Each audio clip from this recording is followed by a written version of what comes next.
Well guys, one of the first modifications that I did to my Traxxas Rustler 4x4 VXL was to fit hot racing sway bars. So in this video I'm going to talk you through exactly how to fit them. Very easy job, even if you're starting it at 11:15 at night. While the hot racing sway bar kit impresses from the outset, it's got 3 different sway bars and you get those for each end of the car, both for the front and for the rear. And you get all of the hardware included. As I say, the hot racing kit comes with 3 different strengths of sway bar. The silver one is the hard one, the blue is the medium one, and the red is the soft one.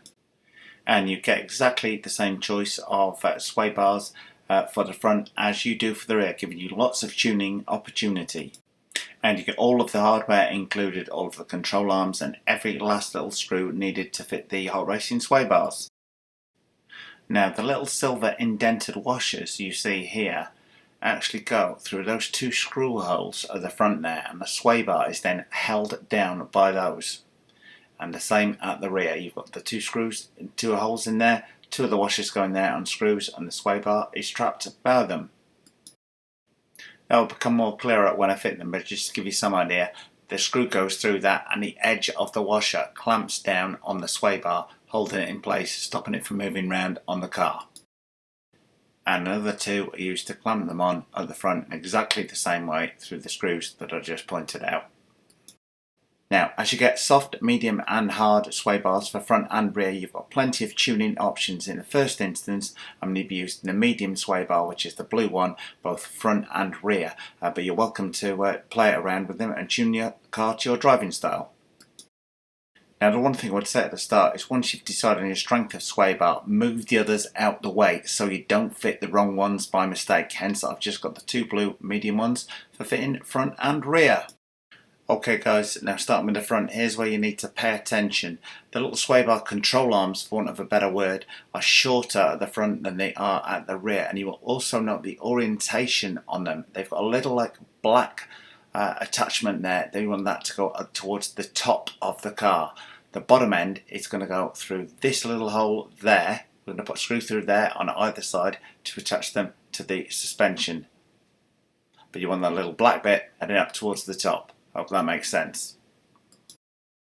Okay, now I'm roughly going to show you how the sway bar goes in front of the car before doing the step-by-step bit. Sway bar fits in from behind the shock towers. Then you're going to take one of the little blue connecting rods, making sure you've got the end with the black collar towards the top. That's going to slide over the end of the sway bar. You're going to take the little grub screw or hex screw.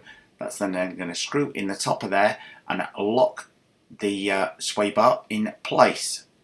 Now, first of all though, you are going to need to connect the bottom of that sway bar to the bottom suspension arm. So your first job to do is to screw the little sway bar arm to the bottom of the suspension arm nice and tight. Now I'm going to do exactly the same on the other side, screwing it on nice and tight as well. Okay, with both of those 2 arms attached at the bottom, you're ready to put the sway bar in place, making sure the black collars are facing backwards. Simply slide the sway bar in through each of those black collars. Now when the sway bar's through those holes, you need to push it firmly forwards from the back so it looks roughly like that. So how far should you push the bar forwards? Well, switching round to the back of the sway bar here, you see the little screw and washer I'm holding in my hand. One of those is going to go through each of the 2 holes located right at the front by the suspension beam there. So that screw is going to go in that little hole there, and the same on the opposite side. You don't have to worry about putting in any of those other holes my hand was just hovering over, just the 2 holes at the front there. Now I'm going to slide the sway bar forwards into its resting place, which is just there. So when those 2 screws go in, they're going to clamp down on the bar. So with the 2 screws and washers installed, that is how the front sway bar should look before you tighten them up. Now moving back round to the front, you will notice I have not put in the little grub screws into the black collars locating the sway bar in place as yet. That's because I'm going to put the screws in the back there and clamp the bar down before I put the grub screws in the front. Hope that makes sense. So all you've got to do now is tighten those screws down until the little washers on them securely clamp the sway bar in place at the back of the suspension tower. Now it's time to move around the front, install the 2 grub screws into the little collars. So what I've done is put a little bit of Loctite, blue Loctite, so you can undo them if you have to, into each of the grub screws, and simply to finish fitting the sway bars, just put the one grub screw in either side, nice and tight, locking them in place. Do the same with the grub screw on the left hand side, and that's it. The front sway bar is installed and ready to go. And just a quick test by hand, just to make sure everything is nicely held in place, nothing's moving around, everything is firmly bolted down, and the sway bar is acting as it should, which it all appears to be. Swiftly moving on to fitting the rear sway bar on the Traxxas Rustler 4x4 VXL. You will note at the rear it fits in a completely different position. It does not sit right up against the bulkhead. You will see the little two screw holes there and there. Well, that's where our screws are going to go in, with the washers on top to clamp them. So as before, using the two screws, it's going to go in and clamp them there, but it's not pushed hard up against the bulkhead. In this case, it is sat back about 1.5 inches from there. Now for the tricky part, fitting on the rear control arms, which are the longer of the two for the sway bars.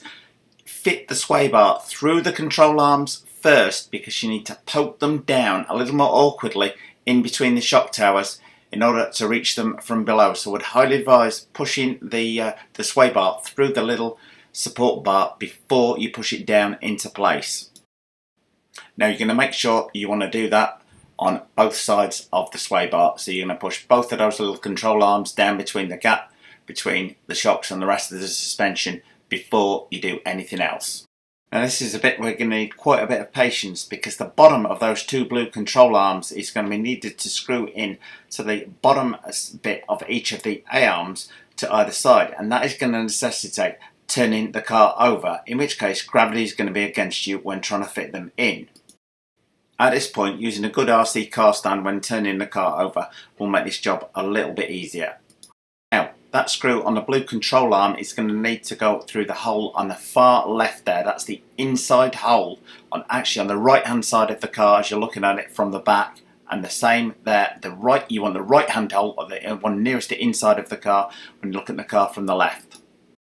And to anyone with kids, this is the bit where you probably ask them to go out of earshot, as you will use some very child unfriendly language trying to get these two screws in at the rear, as the angle is not ideal. Hopefully you can get an impression of where I'm trying to put that in from filming it.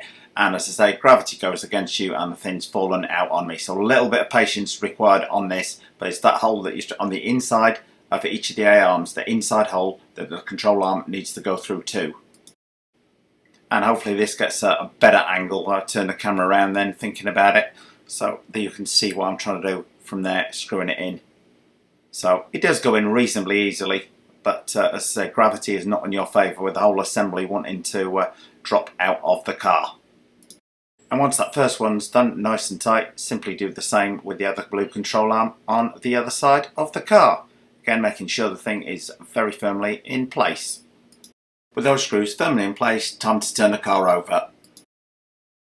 Now, inevitably, due to gravity, the sway bar has pulled clear of those control arms. One idea I did think of after shooting this might be just to very loosely tighten the grub screws in the tops of those arms to stop the sway bar falling out. But you only think of these things after, when you're watching the video like this, Richie.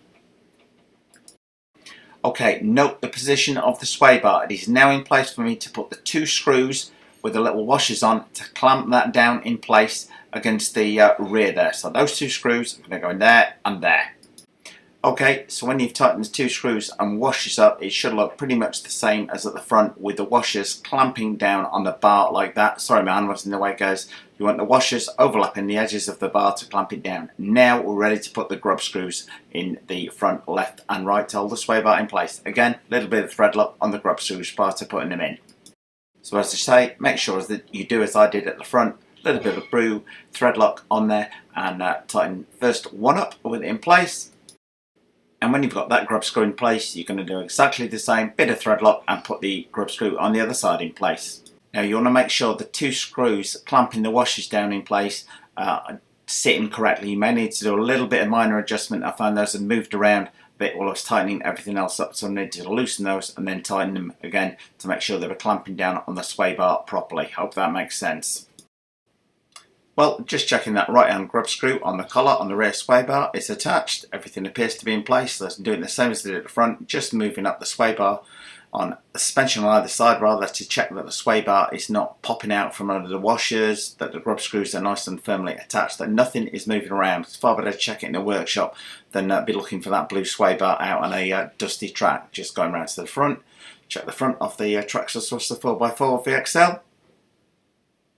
And there we are, everything appears to be good and in place and ready to test.